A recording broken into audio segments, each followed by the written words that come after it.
Anyone who believes in indefinite growth on a physically finite planet is either mad or an economist. We don't want to focus politics on a notion that involves the rejection of principles around which a large majority of our fellow citizens organize their lives. We are not as endlessly manipulable and as predictable as you would think.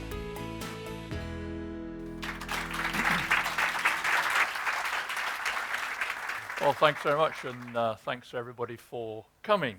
Now, yes, I am an economist, so you'd expect me to show some figures, and so here is my first slide. Now, many of you, you're obviously completely au fait with popular culture, realize this is Coco Rocha, one of the world's leading supermodels. Now, the interesting thing here is that some Americans did a study of the major fashion shows around the world in a single year and noted how many times particular models appeared. So in this particular year, Coco was the top. She appeared in 55. And in total, in these major fashion shows, there were 677 models appeared. Now, on the books of agencies, of course, there are many thousands who didn't get selected at all. What happened is that there's a small number who appeared in, say, 10, 15, 20, 25 or whatever, but almost well over 600 of these 677 appeared in less than 5. So it was a very unequal outcome. A few were very successful, most had very minimal success. The researchers measured their attributes and compared them across the class of models and the fashion shows. And they found that the most successful, the 15 or 20 or so who were clearly spectacularly successful, their attributes were indistinguishable from the industry average, from the average of the people who appeared. So you'd think that someone is extremely successful because they have special qualities. It appears in this case that's not true. And this example illustrates many features of situations where networks are important. Once somebody's been selected to appear in a couple of fashion shows, it's like a signal to people there's something special about this model. And so you become more likely to get asked again. Whereas in fact, it could simply be random selection which started that off, and then it tends to be self-reinforcing. So we find this as a characteristic of network markets, that we find highly unequal outcomes, and we find that the outcomes bear little resemblance to the objective qualities of the attributes. Let me just give one other example. Say in Google searches, the first 3 searches which come up in any Google search get 98% of the click-throughs. Now, these may or may not be the best links to find out, but because there's a network behind that, that's the selections that other people have made. In any particular circumstance. So a highly unequal outcome there. Let's think of some other things. Thinking of Google, how many people remember MySpace? People forget, in 2007, 2008, MySpace was the most visited website in the world. And even in 2009, it remained the most visited one in America.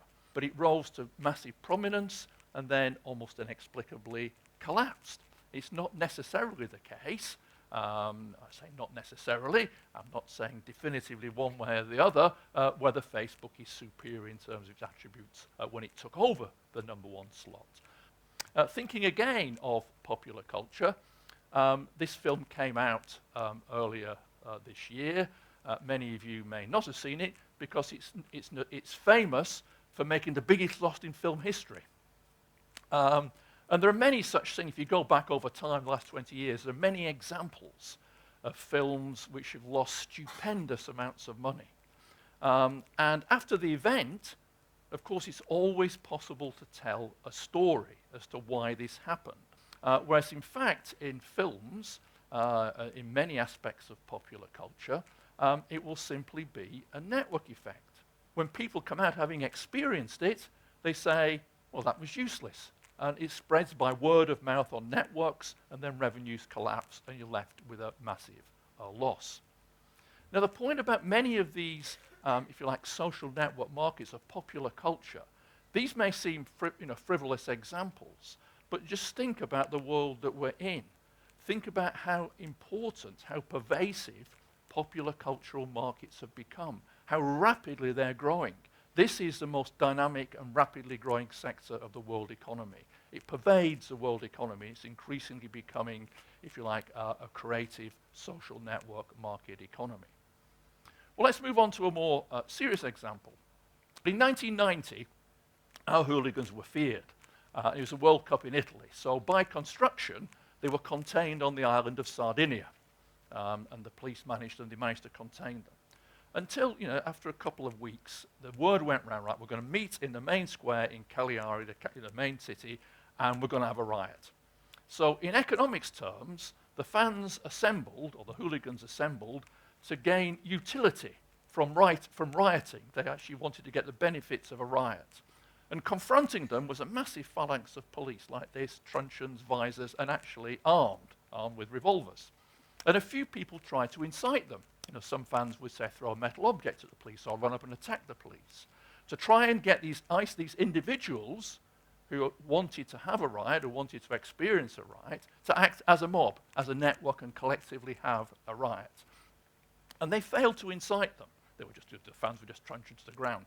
Now, we can understand the actions of those individual fans who tried to incite the mob in standard economic terms, that they will get status from being seen as a top boy.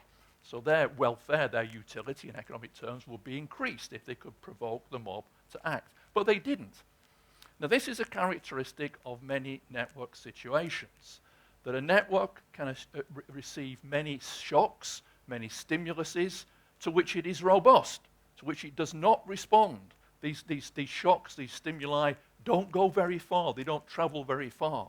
So here are a number of people trying to incite the fans to become a network and riot. It doesn't succeed. The network absorbs it. It's robust. And then the police captain, the chap in charge of the police, was getting fed up with this. So he took his revolver out of his holster and fired live ammunition into the air. There's an escalation, if you like, of the confrontation. And at the sound of actually live ammunition being discharged, the fans immediately began to destroy property and attack the police, and a full-scale riot ensued. Now, in a sense, this is almost incomprehensible from this point of view of standard economics. Here's a group of police. You don't want to attack them. They're equipped with truncheons and visors. One gets out and fires a bullet, live ammunition, and that's a signal to attack them. So it was a very perverse reaction because that triggered and formulated a network, and then a full-scale riot ensued, and the city was actually trashed. So in a sense, we see networks are robust, but they're also fragile, that they can be, if you like, cascades across them, with behavioral altering cascades can take place in response to apparently perverse signals. Live ammunition triggers a riot. Many actions of the fans doesn't. So these points illustrate important aspects of network systems. Let me take an even more serious issue. Here is, going back even further in time, here are the English martyrs. Here's Ridley and Latimer being burned to death in the city of Oxford because he wouldn't renounce Protestantism in favour of Catholicism. There's a very quick history lesson. In the 1530s, Henry VIII broke with the Pope, established the Church of England. Then by a series of historical accidents, his daughter Mary came to the throne in the early 1550s, who was a devout Catholic, and she wanted to restore Catholicism. Now, it appears that the bulk of the population, that was a short time scale, indeed retained broad adherence to Catholicism. But the leaders of the English Church did not. They had a particularly hard-line version of Protestantism. And so Mary came in and said, right, I'll deal with these people by, if necessary, a policy of terror. So first of all, she puts in, we can readily think of this in modern terms, translate it to terrorism and attempts to control ideologies in the 21st century. So first of all, she said, right, she arrests the bishops and the archbishops and the leading priests, and said, well, right, look, if you will renounce Protestantism and preach the Catholic Mass, you can stay as bishops, you can keep the trappings of your office. But if not, you face the fire. Many of them capitulated. Others actually fled abroad, rather than have to make the choice. But a number took a decision to actually be willingly burnt to death in public. And they did it through what we now think of as a network analysis. So first of all, they actually actively encouraged each other to behave in a steadfast way, to shake hands with people when they were being led to the stake, to look cheerful, you can't read the text there, and they speak in Latin as they're being burnt to death, but make sort of uplifting sounds, and we can see on the far right Archbishop Cranmer, the most famous of the burners, the most famous martyr, who recanted 6 times before he finally summoned the courage to do it, and he publicly thrust his right hand into the flames, because that's the ones that he'd signed his capitulation, as he saw it, back to Catholicism. So these were very dramatic occasions.